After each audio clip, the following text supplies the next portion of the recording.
Hai teman-teman, kembali lagi bersama saya Angel Baun. Saya salah satu mahasiswa Universitas Nusa Cendana Kupang dengan NIM 2201140156 Program Studi Pendidikan Sekolah Dasar kelas D semester 3.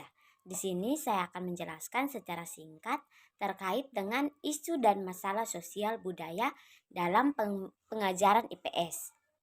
Nah, yang pertama ada tren globalisasi dan keragaman budaya. Yang pertama ada globalisasi.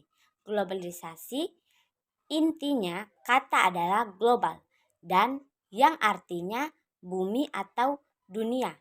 Globalisasi artinya suatu keadaan atau kondisi di mana isu dan masalah-masalah yang ada menyangkut berbagai bangsa dan negara atau bahkan seluruh dunia.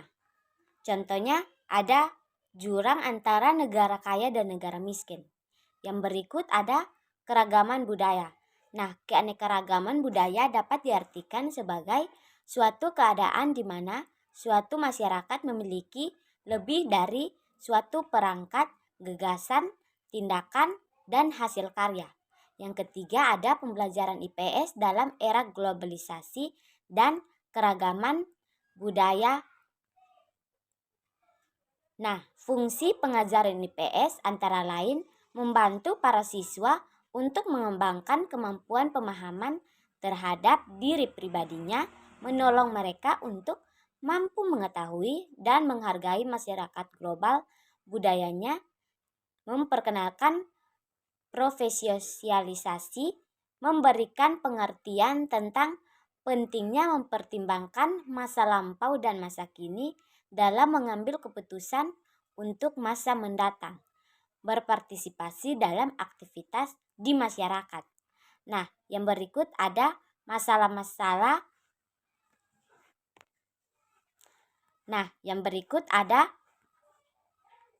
Masalah-masalah lingkungan dalam pendidikan. Lingkungan dalam pembelajaran IPS SD sesuai dengan perkembangan zaman dan kemajuan peradaban manusia, maka ada usaha-usaha yang dilakukan manusia untuk mengubah, mengelola, dan menaklukkan alam. Usaha-usaha yang dilakukan oleh manusia itu dapat gilirannya membawa dampak pada perubahan tatanan lingkungan alam yang ada. Contohnya ada kerusakan seperti banjir, kebakaran hutan, ataupun dampak-dampak yang bermasalah pada lingkungan oleh sebab usaha-usaha yang dilakukan oleh manusia. Nah, yang berikut ada masalah-masalah kesadaran hukum dan pendidikan negara dalam pembelajaran IPS SD. Yang pertama ada masalah-masalah kesadaran hukum. Setiap hukum senantiasa ada sanksi. Biasanya bentuk hukum seperti ini adalah positif. Contohnya peraturan lalu lintas, peraturan di sekolah, peraturan ketatanegaraan. Hukum tersebut sudah memiliki kebakuan yang sangat mutlak. Jadi pada hukum-hukum yang ada di Indonesia itu memiliki fungsi untuk menimbulkan kesadaran daripada manusia. Contohnya ada hukum dari lalu lintas. Jika ada hukum untuk harus menggunakan helm saat berkendara motor, berarti hukum tersebut ada agar manusia atau orang-orang sekelompok orang menyadari bahwa penggunaan helm tersebut sangat bermanfaat untuk menjaga kepala pengemudi dari hal-hal yang akan menimbulkan masalah jika mengalami kecelakaan atau Nah, yang kedua ada keterkaitan pendidikan IPS dengan masalah-masalah dan pendidikan kesadaran hukum negara. Nah, menurut E.W. Weasley, IPS bukan ilmu sosial tetapi bidang perhatiannya sama, yaitu hubungan timbal balik di kalangan manusia. Nah, IPS hanya terdapat pada pengajaran program sekolah semata-mata. Ilmu-ilmu sosial dipolakan untuk menggambarkan hukum knowledge melalui penelitian, penemuan, eksperimen, dan sebagainya.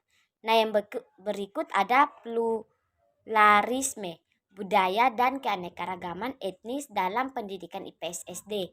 Nah, pembelajaran IPS akan sangat menarik jika para siswa didorong mengenali berbagai perbedaan di antara mereka, tetapi tanpa melupakan kesamaan dan kebersamaan sebagai anggota kelas tersebut.